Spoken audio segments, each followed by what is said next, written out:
قرآن کریم میں اللہ تبارک و تعالیٰ نے ارشاد فرمایا ہے لَقَدْ كَانَ لَكُمْ فِي رَسُولِ اللَّهِ أُسْوَةٌ حَسَنَةٌ اے مومنوں، تمہارے لیے تمہارے آقا تمہارے پیغمبر صلی اللہ علیہ وسلم کی زندگی تمہارے لیے بہترین نمونہ ہے، اور اس نمونے پر اس طریقے پر وہی آدمی عمل کرے گا جو قیامت کے دن پر یقین رکھتا ہے، اللہ پر یقین رکھتا ہے، قبر کے سوالات و جوابات پر یقین رکھتا ہے،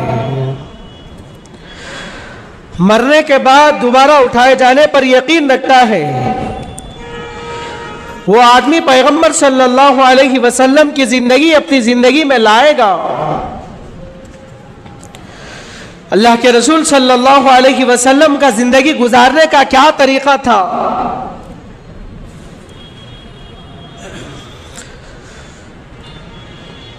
دنیا کے اندر بہت سارے حضرات انبیاء کرام تشریف لائے ہیں،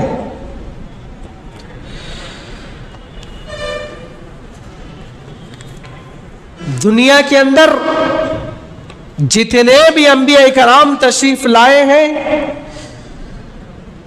تمام کے تمام انبیاء کرام نے لوگوں کو اللہ کی وحدانیت، اللہ کی بڑائی، اللہ کی کبریائی، اللہ کی ربوبیت کی طرف دعوت دیا کرتے تھے، اور جو وقت کے نبی کی بات پر جو مان لیتا وہ دونوں جہاں میں کامیاب ہوتا تھا، اس کی زندگی سنور جایا کرتی تھی۔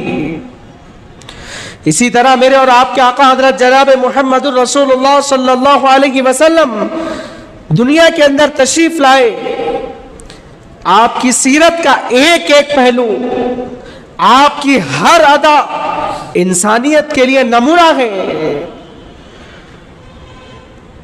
قرآن کریم میں اللہ تبارک و تعالیٰ نے فرمایا وَرَفَعْنَا لَكَ ذِكْرَكَ، اے پیغمبر صلی اللہ علیہ وسلم، ہم نے آپ کے ذکر کو بلند کیا ہے، ہم نے آپ کے ذکر کو اونچا کیا ہے، آپ کے مقام مرتبے کو بہت بلند کیا ہے۔ آج تک کوئی پیغمبر صلی اللہ علیہ وسلم کی سیرت کا کوئی آج تک حق ادا نہیں کر سکا، نہ آج تک کوئی شاعر اللہ کے نبی علیہ السلام کی سیرت کا مکمل حق ادا کیا ہے، نہ آج تک کوئی صاحب زبان اللہ کے رسول صلی اللہ علیہ وسلم کی سیرت کا حق ادا کیا ہے۔ آج تک کوئی اللہ کا بندہ دنیا کے اندر ایسا پیدا نہیں ہوا ہے جو اللہ کے رسول صلی اللہ علیہ وسلم کی سیرت کا مکمل حق ادا کیا ہو۔ آج تک کوئی مفسر ایسا پیدا نہیں ہوا ہے جو نبی کی مکمل سیرت کا حق ادا کیا ہو۔ آج تک کوئی مفسر ایسا پیدا نہیں ہوا جو نبی کی مکمل سیرت کا حق ادا کیا ہو۔ آج تک کوئی خطیب ایسا پیدا نہیں ہوا جو نبی کی مکمل سیرت کا حق ادا کیا ہو، چاہے وہ تابعین میں سے ہو، چاہے وہ صحابہ میں سے ہو، چاہے وہ خطبہ میں سے ہو، چاہے وہ شعراء میں سے ہو۔ آج تک کوئی مکمل نبی کی سیرت کا حق ادا کوئی نہیں کیا ہے۔ سارے کے سارے علماء ایک جگہ بیٹھ کر، سارے کے سارے مفسرین ایک جگہ بیٹھ کر، سارے کے سارے محدثین ایک جگہ بیٹھ کر، سارے کے سارے خطبہ ایک جگہ بیٹھ کر اللہ کے نبی علیہ السلام کی سیرت بیان کرنا شروع کر دے، تب بھی اللہ کے نبی صلی اللہ علیہ وسلم کی سیرت کا حق ادا نہیں ہو سکتا ہے۔ اللہ تبارک و تعالیٰ نے اللہ کے رسول صلی اللہ علیہ وسلم کے مقام مرتبے کو بہت اونچا کیا ہے، بہت بلند کیا ہے۔ وَرَفَعْنَا لَكَ ذِكْرَكَ، اے پیغمبر صلی اللہ علیہ وسلم، ہم نے آپ کے ذکر کو بہت اونچا کیا ہے، بہت بلند کیا ہے۔ دنیا کے اندر بہت سارے حضرات انبیاء کرام تشریف لائے ہیں، دنیا کے اندر بہت سارے حضرات انبیاء کرام آئے ہیں، کسی نبی کی سیرت کامل و مکمل نہیں ملے گی سوائے میرے اور آپ کے آقا حضرت جناب محمد الرسول اللہ صلی اللہ علیہ وسلم کے۔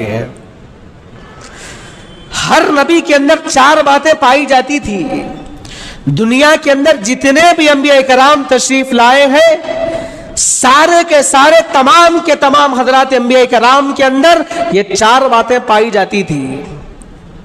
ہر نبی خوبصورت، ہر نبی حسین و جمیل، کوئی نبی نعوذ باللہ حسن میں کمزور نہیں، کوئی نبی نعوذ باللہ بدصورت نہیں. ہر نبی اپنے حسن و جمال میں مکمل، کامل و مکمل. ہر نبی طاقتور، اپنی قوم میں سب سے بڑے طاقتور، کوئی نبی نعوذ باللہ کمزور نہیں. ہر نبی اپنی قوم میں سب سے بڑے عالم، کوئی نبی نعوذ باللہ علم میں کمزور نہیں.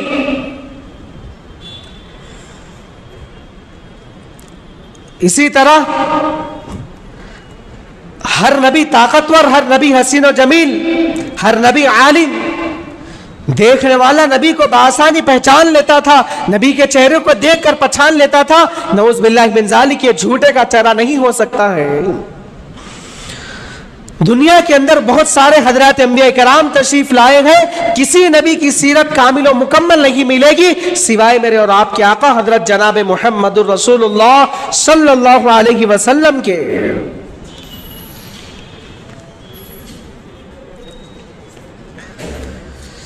آپ کے پیدا ہونے سے لے کر آپ کے اجالے تک، آپ کے اندر کے معاملات سے لے کر آپ کے باہر کے معاملات تک،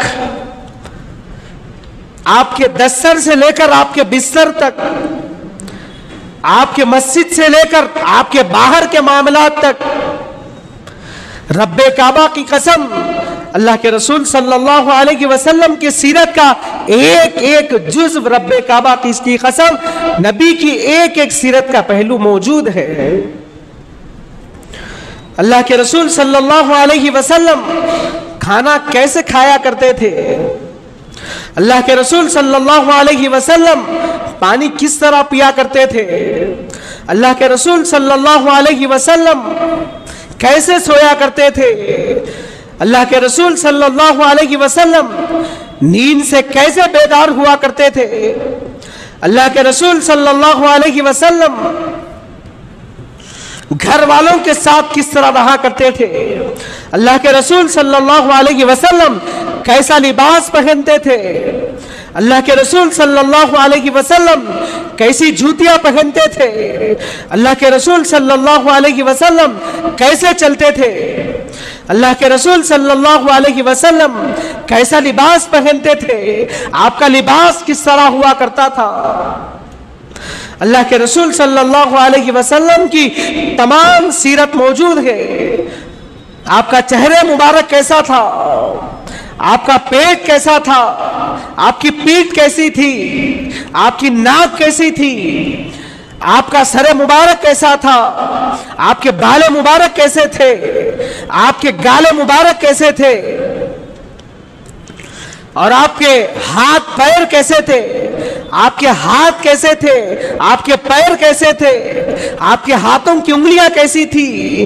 آپ کے پیروں کی انگلیاں کیسی تھی؟ آپ کے ہاتھوں کی انگلیوں کے پورے کیسے تھے؟ آپ کے ناخون کیسے تھے؟ آپ کے زلفیں کیسی تھی؟ آپ کی پنڈلی میں کتنا گوشت تھا؟ ہاتھ کی ہتھیلی میں کتنا گوشت تھا؟ پیر کی پنڈلی میں کتنا گوشت تھا؟ آپ کی پنڈلی کیسی تھی؟ صحابہ کرام نے اللہ کے رسول صلی اللہ علیہ وسلم کی اتنی چیزوں تک کو محفوظ کیا ہے. شاید کوئی ماں باپ اپنے بچے کو اتنا غور سے نہ دیکھے ہوں گے، شاید کوئی بچہ اپنے ماں باپ کو اتنا غور سے نہ دیکھا ہوگا جتنا کہ حضرات صحابہ کرام رضوان اللہ تعالی علیہم اجمعین نے اللہ کے رسول صلی اللہ علیہ وسلم کو قریب سے دیکھا ہے اور اللہ کے رسول صلی اللہ علیہ وسلم کی سیرت کو محفوظ کیا ہے. حضرات صحابہ کرام نے اتنا قریب سے اللہ کے رسول کو دیکھا اور دیکھ کر بتایا ہے. اللہ کے رسول صلی اللہ علیہ وسلم کے سر مبارک میں کتنے سفید بال ہوئے تھے؟ آپ کی داڑھی مبارک میں کتنے سفید بال تھے؟ یہاں تک کہ صحابہ کرام رضوان اللہ تعالی علیہم اجمعین نے اللہ کے رسول کو قریب سے دیکھا ہے۔ حضرت انس فرماتے ہیں، حضرت عائشہ رضی اللہ عنہا فرماتی ہے، اللہ کے رسول صلی اللہ علیہ وسلم کے سر مبارک میں 20 بالوں سے، اللہ کے رسول صلی اللہ علیہ وسلم کے سر مبارک میں اور داڑھی مبارک میں 20 بالوں سے زیادہ سفید نہیں ہوئے تھے۔ اتنی کامل و مکمل سیرت رکھنے کے باوجود آج ہم غیروں کے طریقے پر، ہمارا گھرانہ غیروں کے طریقے پر، ہمارا لباس یہودیوں کے نصرانیوں کے طریقے پر، ہمارا رہن سہن یہودیوں کے طریقے پر، اللہ کے باغیوں کے طریقے پر، رسول اللہ صلی اللہ علیہ وسلم کے باغیوں پر ہماری زندگی گزر رہی ہے۔ اتنا سب ہونے کے باوجود ہم اپنا جائزہ لے لیں، ہم اپنا جائزہ لے سکتے ہیں، کسی پر تنقید کرنے کی ضرورت نہیں۔ میں اپنا جائزہ لے سکتا ہوں، آپ اپنا جائزہ لے سکتے ہیں۔ اتنی کامل و مکمل سیرت ہونے کے باوجود آج ہماری زندگی غیروں کے طریقے پر، آج ہمارے سر کے بال سے لے کر پیر کے ناخنوں تک غیروں کے طریقے پر، اللہ کے رسول کی سنتوں پر چلنے کے لیے اس زمانے میں شرمندگی محسوس ہو رہی ہے۔ ٹخنوں کے اوپر پہننے کے لیے اپنے آپ کے اندر کیسی عجیب و غریب تبدیلی پیدا ہوتی سمجھ کے باہر ہے۔ علماء کرام مساجد میں کہہ رہے گئے، بار بار کہہ رہے گئے، مساجد میں نماز کو آنے سے پہلے، ہر نماز سے پہلے بعض مساجد میں امام یہ اعلان کرتا ہے ٹخنوں کے نیچے پہننا حرام ہے، ٹخنوں کے نیچے پہننا حرام ہے۔ نماز کی حالت میں ٹخنوں کے اوپر پائنٹ اوپر کر لے، ازار اوپر کر لے۔ بعض احباب کرتے ہیں، بعض احباب نہیں کرتے گئے۔ حرام ہے ٹخنوں کے نیچے پہننا، ٹخنوں کے اوپر پہننا اللہ کے نبی صلی اللہ علیہ وسلم کی عالی شان سنت مبارکہ ہے۔ ٹخنوں کے نیچے پہننے سے آدمی کے اندر تکبر پیدا ہوتا ہے، ٹخنوں کے نیچے پہننے سے آدمی کے اندر انانیت پیدا ہوتی ہے، گھمنڈ پیدا ہوتا ہے۔ قرآن میں اللہ نے فرمایا لَقَدْ كَانَ لَكُمْ فِي رَسُولِ اللَّهِ أُسْوَةٌ حَسَنَةٌ، اے مومنو تمہارے لیے تمہارے آقا، تمہارے پیغمبر صلی اللہ علیہ وسلم کی زندگی تمہارے لیے بہترین نمونہ ہے۔ قرآن میں اللہ نے کہا، کس نے کہا؟ اللہ فرما رہے ہیں تمہاری پیغمبر کی زندگی تمہارے لیے بہترین نمونہ ہے، تمہارے لیے اسوہ ہے۔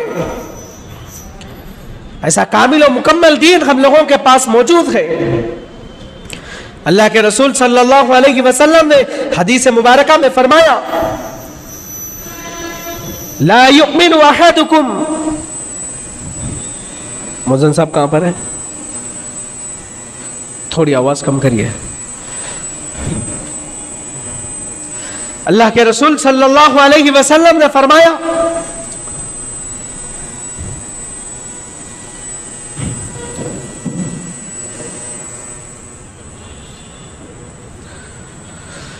اللہ کے رسول صلی اللہ علیہ وسلم نے فرمایا لا یؤمن احدکم حتی اکون احب الیہ من والدہ وولدہ والناس اجمعین۔ اللہ کے رسول نے فرمایا کہ وہ مومن نہیں ہو سکتا، وہ مسلمان نہیں ہو سکتا جب تک کہ وہ مجھ سے اس حد تک محبت کرے، اس کے ماں باپ سے بڑھ کر مجھ سے محبت کرے، اس کی دھن دولت سے بڑھ کر مجھ سے محبت کرے، اس کی نسل فصل سے بڑھ کر مجھ سے محبت کرے۔ جب تک آدمی ان چیزوں سے بڑھ کر مجھ سے محبت نہیں کرتا، اس کا ایمان ہرگز تکمیل تک نہیں پہنچ سکتا۔ یہ حضور علیہ السلام آج سے 1450 سال پہلے اپنی زبان مبارک سے فرما رہے ہیں۔ کیا ہم اپنی مال سے بڑھ کر، اپنی دولت سے بڑھ کر، بیوی بچوں سے بڑھ کر، نسل فصل سے بڑھ کر، گھر سے بڑھ کر، دولت سے بڑھ کر، مکان سے بڑھ کر، دکان سے بڑھ کر کیا حضور سے محبت کرتے ہیں یا نہیں کرتے ہیں؟ ہماری زندگی جواب دیتی ہے، اندر کا ضمیر جواب دیتا ہے۔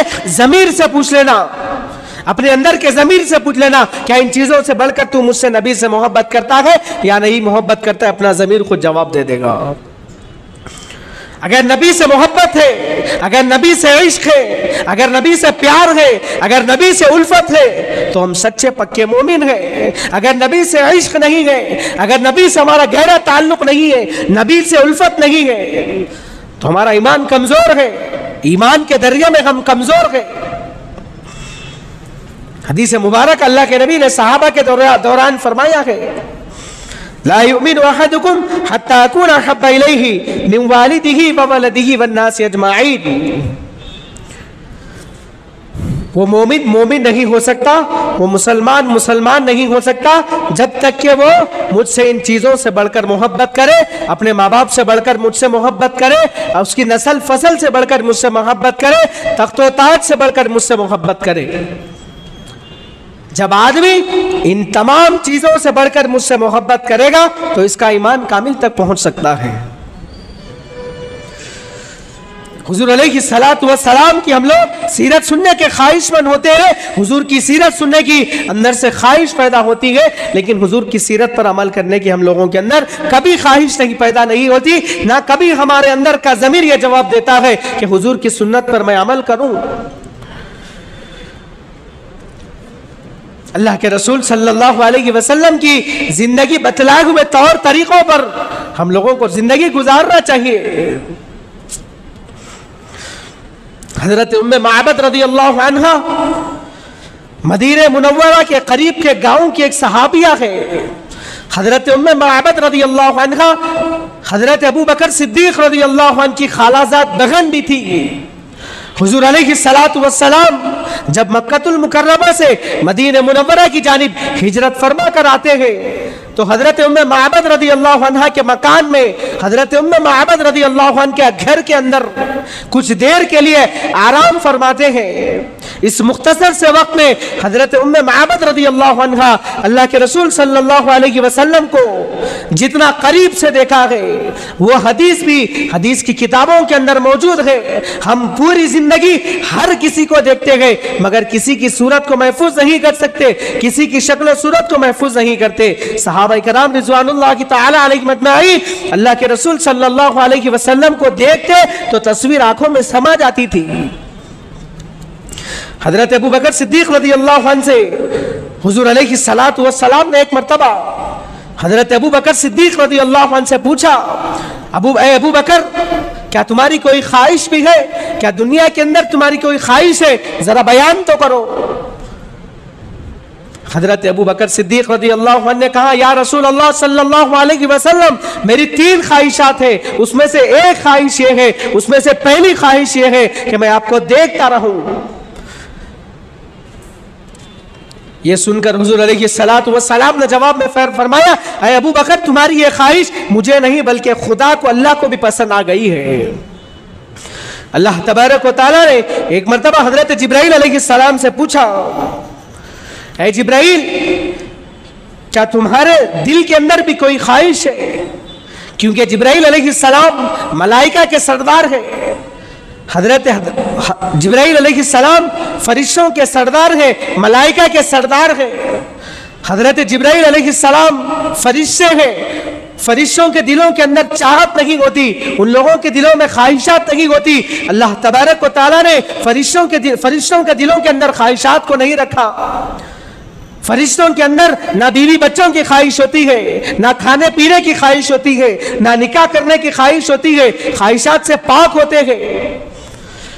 اللہ تبارک و تعالی یہ سب جاننے کے باوجود ایک مرتبہ حضرت جبرائیل علیہ السلام سے پوچھا، اے جبرائیل کیا تمہاری بھی کوئی خواہش ہے؟ ذرا بیان تو کرو۔ حضرت جبرائیل نے کہا، یہاں یا الہ العالمین میری ایک خواہش ہے، وہ خواہش یہ ہے کہ میں جبرائیل نہ ہوتا میں ابو بکر ہوتا۔ کیوں؟ اس لیے کہ جتنا وقت حضرت ابو بکر صدیق رضی اللہ عنہ کو حضور کے ساتھ گزارنے کا موقع ملا ہے اس کا ایک حصہ بھی مجھے حضور کے ساتھ گزارنے کا موقع نہیں ملا۔ جب حضور علیہ الصلوۃ والسلام زمین سے آسمان کی طرف معراج کی رات آتے ہیں تو سدرۃ المنتہا پر میں رک جاتا ہوں، اس کے بعد حضور علیہ الصلوۃ والسلام آگے جاتے ہیں۔ لیکن حضرت ابو بکر صدیق رضی اللہ عنہ نے جس وقت سے کلمہ پڑھا ہے اس وقت سے لے کر آج تک بھی حضرت ابو بکر صدیق رضی اللہ عنہ کسی کے ساتھ آرام فرما رہے ہیں تو وہ حضور علیہ الصلوۃ والسلام کے ساتھ آرام فرما رہے ہیں۔ حضرت ابو بکر صدیق رضی اللہ عنہ مکے کا پورا زمانہ حضور کے ساتھ، حضرت ابو بکر صدیق رضی اللہ عنہ مدینے کا زمانہ حضور کے ساتھ، حضرت ابو بکر صدیق رضی اللہ عنہ حضور ہجرت فرما رہے ہیں، حضور کے ساتھ ہوتے گئے، حضور جنگ بدر کے اندر ہوتے گئے، حضرت ابو بکر صدیق رضی اللہ عنہ حضور کے ساتھ ہوتے گئے، اللہ کے رسول جنگ بدر کے اندر، جنگ احد کے اندر، غزوہ تبوک کے اندر، غزوہ حنین کے اندر، جتنی بھی جنگ کے اندر ہوتے گئے حضرت ابو بکر صدیق رضی اللہ عنہ اللہ کے رسول علیہ الصلوۃ والسلام کے ساتھ ہوتے گئے۔ اور آج بھی حضرت ابو بکر صدیق رضی اللہ عنہ حضور کے سائے میں دامن میں آرام فرما رہے ہیں۔ تو حضرت ابو بکر صدیق رضی اللہ عنہ کو اللہ کے رسول صلی اللہ علیہ وسلم کے ساتھ وقت زیادہ گزارنے کا موقع ملا ہے۔ بے لوث حضور کے عاشق تھے۔ ہم لوگ کیا حضور سے عشق کرے، ہم تو جھوٹے عاشق ہیں اور ہمارے سے حضور سے جھوٹا عشق ہے۔ عشق تو صحابہ کا تھا جو حضور سے تھا، صحابہ حضور سے عشق کیا کرتے تھے، ان کی اصل چاہت تھی، ان کا اصل عشق تھا۔ ہمارا جھوٹا عشق ہے، صرف زبانی لب لبے گئے، صرف زبان کی حد تک ہے، عملی میدان میں خالی ہم لوگ۔ عملی میدان میں ہم لوگ کیا کرتے ہیں کہنے کی ضرورت نہیں ہے، اپنا محاسبہ کرنے کی ضرورت ہے۔ اللہ کے رسول علیہ الصلوۃ والسلام کو قریب سے دیکھنے والوں میں سب سے بڑی حدیث آتی ہے، وہ حضرت ہند ابن ابی حالہ رضی اللہ عنہ، حضرت ہند ابن ابی حالہ رضی اللہ عنہ کی آتی ہے۔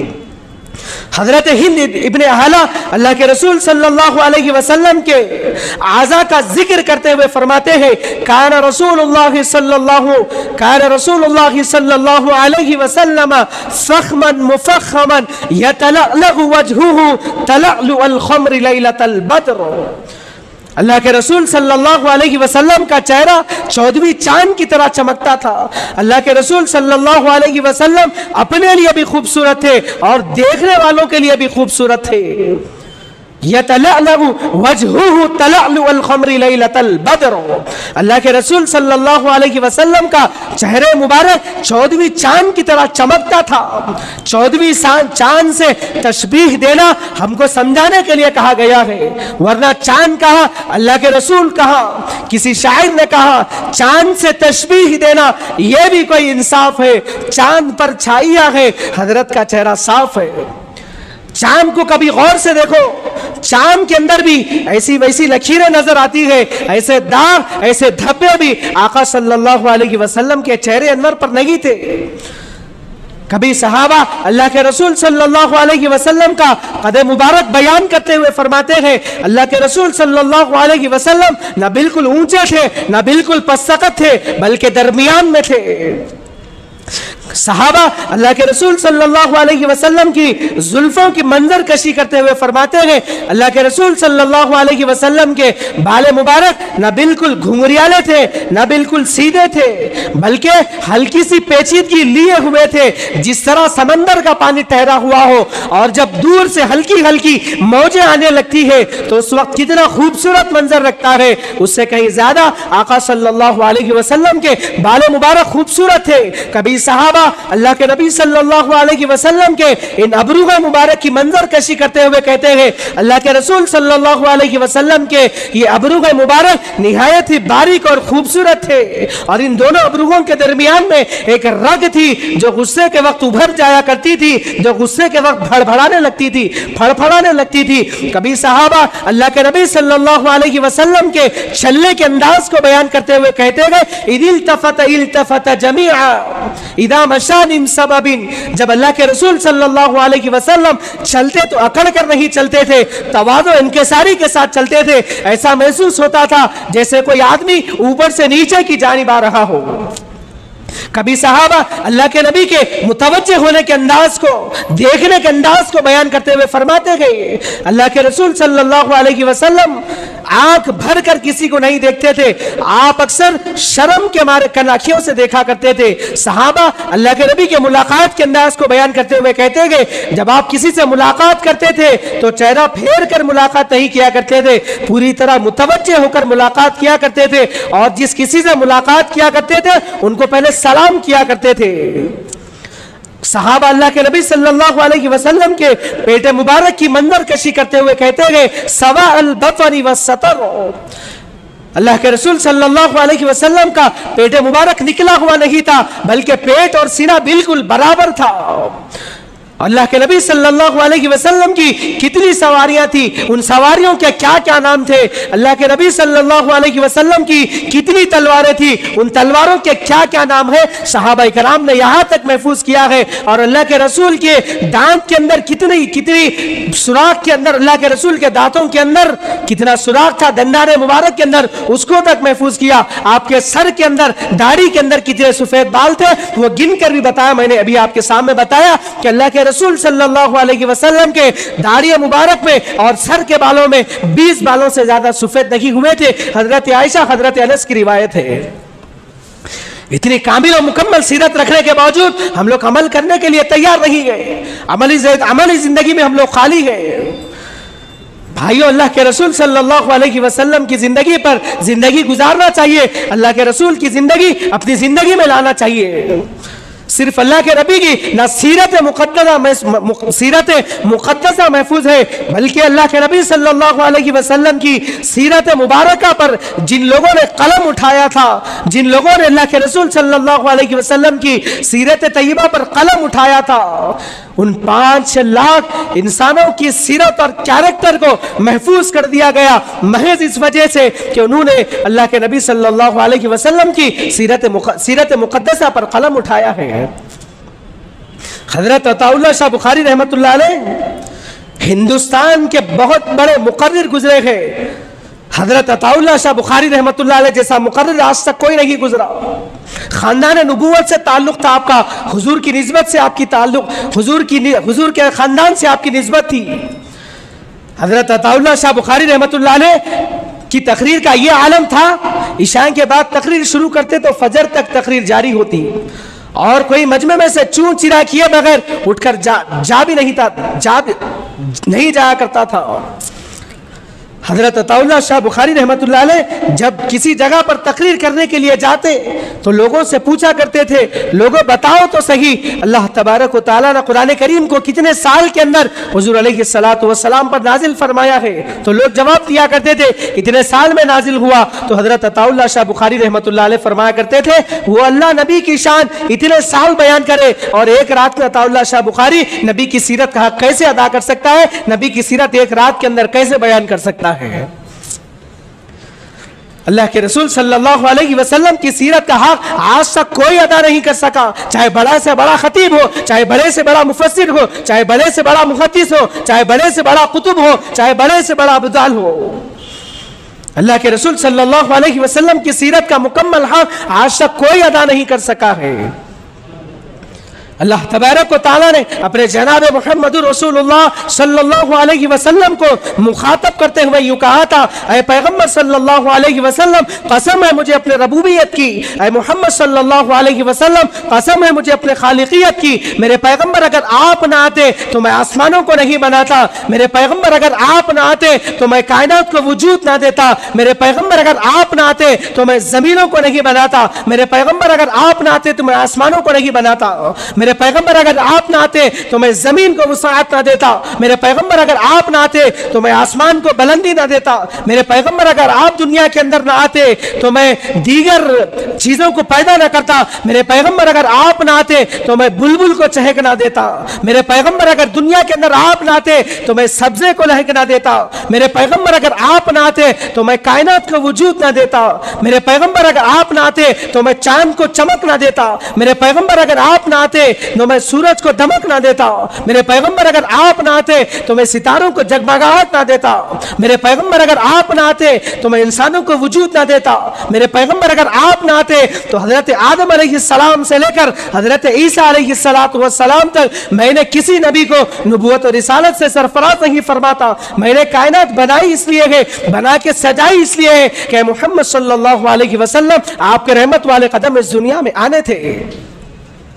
اگر حضور نہ آتے تو انبیاء نہ ہوتے، اگر حضور نہ آتے تو حضرت ابوبکر صدیق کو صداقت نہیں ملتی، اگر حضور نہ آتے تو حضرت عمر رضی اللہ عنہ کو عدل و انصاف نہ ملتا، حضرت اللہ کے رسول حضور نہ آتے تو حضرت عثمان غنی رضی اللہ عنہ کو حیا نہ ملتی۔ اللہ کے رسول صلی اللہ علیہ وسلم دنیا کے اندر تشریف لائے ہیں، آپ کو مقام و مرتبہ بہت اونچا ہے۔ اللہ کے رسول جب دنیا کے اندر نہیں آئے تھے، کفر و شرک، ظلم و بربریت، ہر طرف ظلم و ستم کا بازار گرم تھا۔ زمانہ جاہلیت میں لڑکیوں کو زندہ در گور کر دیا جاتا تھا۔ آج بھی مکہ المکرمہ کے اندر وہ جگہ موجود ہے جہاں پر زمانہ جاہلیت میں لڑکیوں کو زندہ دفن کر دیا جاتا تھا۔ لڑکے پیدا ہونے پر خوشی کی جاتی، لڑکیوں کے پیدا ہونے پر زندہ دفن کر دیا جاتا تھا۔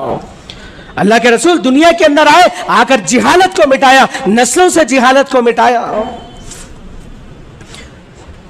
بھائیوں، کہنے کا مقصد، کہنے کا یہ منشا یہی ہے، اللہ کے رسول صلی اللہ علیہ وسلم دنیا کے اندر تشریف لائے ہیں۔ اللہ کے رسول نے ہم لوگوں کو کسی چیز کا، کسی ہر وہ چیز کا محتاج نہیں بنایا گیا۔ اللہ کے رسول نے چھوٹی سی چھوٹی، بڑی سے بڑی چیز ہم لوگوں کو سکھا دیا ہے۔ قرآن میں اللہ نے کہا اطیع اللہ و اطیع الرسول، اللہ کی اطاعت کرو، اللہ کے رسول کی اطاعت کرو۔